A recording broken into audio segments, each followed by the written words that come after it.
ఇప్పుడు మా ప్రాబ్లం అదే కదా. పిడుగు పడినటువంటి ఆ కరెంట్ కూడా ప్రాబ్లం ఇచ్చింది. ఇలా ఇంకెంత ఉందప్ప? ఇల్లు ఎంత ఉంది దీనికి? సుడి ఇల్లు కూడా దగ్గర ఊరికే 2 ఇండ్లు దగ్గరలో దాంట్లో సిలిండర్ ఇంకా ఆడే ఉండేది. అదే 1 రూమ్. 1 రూమ్ లో సిలిండర్ ఉంది. ఆటికి ఒక ఏదో దేవుడు బాగా కాపాడినాడు. 1 మీటర్ కూడా లేదు ఇంటికి. మీటర్ కూడా లేదు. అంతా గేజం పొట్టు అనుకో. గేజం కూడా 2 మూరలు. 1 మీటర్ కూడా లేదు ఇంటికి చెట్టుకి.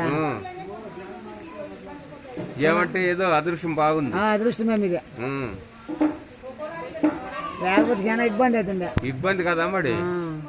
సిలిండర్ పొద్దున్న నింపించుకున్నాము. ఇంకా ఆ ఇంట్లో ఉంటుంది, ఇంట్లో ఉంటుంది.